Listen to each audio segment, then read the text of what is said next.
Okay, we're gonna go over my exercise test. So I selected the Rockport Walk Test. And I'm Austin Keach. So we'll dive into this test. So it's a pretty simple test. All we're gonna need is a stopwatch, a heart rate monitor, and then 1 mile marked out route. And we in my test, we're just going to do it on a track. And my participant is going to be wearing a wrist heart rate monitor, which is going to be sufficient. And then on that heart rate monitor as well, there's also a stopwatch. And so we'll just use that. The procedures of this test, the purpose of this test is to walk as fast as you can for a mile. After you've completed the mile, immediately take your pulse.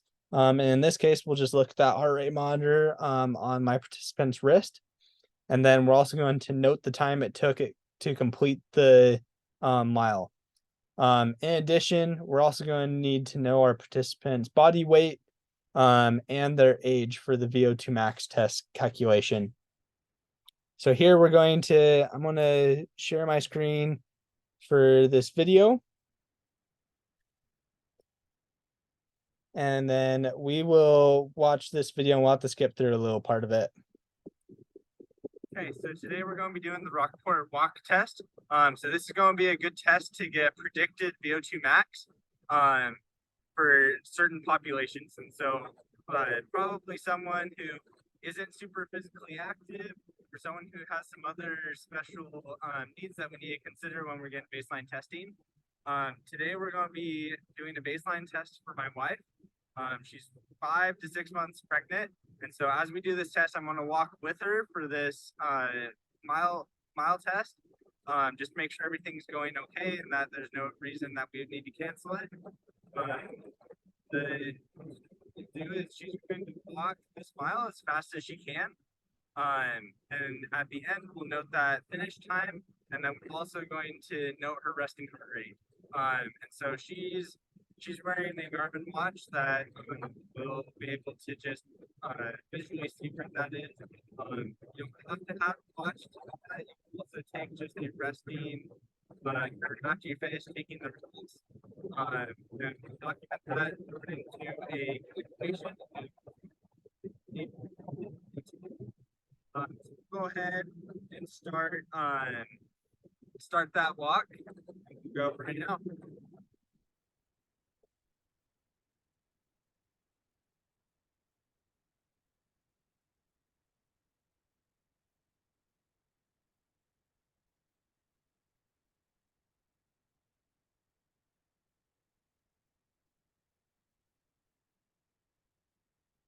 Take those back. I can get them documented.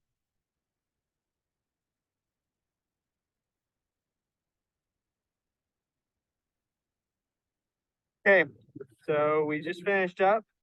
And heart rate, it was just at 140.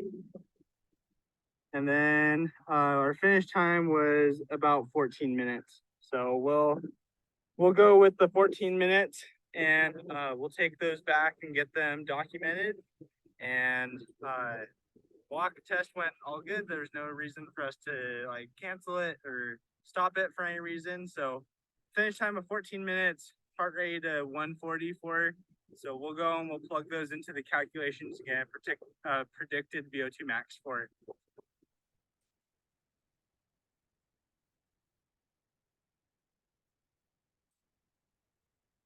Okay, sorry about some of the audio there. It's a pretty windy day.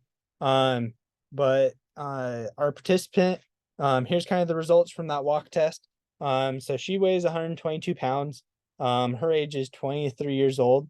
And then the ending heart rate that I first saw on the watch didn't capture it super great on the video, but 140 was where that was.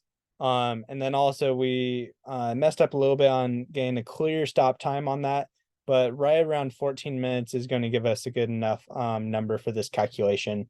So for the calculation, this is the calculation we're going to be using. So this calculation can be used for both male and females. For males, you're going to want to add the 1.318 to that calculation to get a predicted VO2 max. So we'll come over here. So again, here on top, that's our equation that we're using. And then this second row is plugging in those numbers that we got from our test, and then kind of breaking that down again with a total. Our final result there is going to be the 53.3 milliliters kilogram minute. So that's going to be our predicted VO2 max. So in this case, like, this test is a very awesome test, but it's not going to be a perfect test. So my wife, she is a trained individual. She was run on Weber State's track team, and even though she's pregnant, her VO2 max is being predicted is still really high. And this test would have been probably it was pretty easy for her to accomplish. So the advantages to the Rockport walk test, is that it's really easy to do. There's not much cost involved at all. You just have to have a timer at bare minimum, and it's pretty easy to accomplish this test. The disadvantages is that it's probably not going to be a very good test for someone who's trained or someone who's not very sedentary. This test is going to be more focused towards probably someone that's sedentary, or might struggle walking a little bit more. So anyways, that's the Rockport walk test. Thanks for watching, and we'll see y'all later.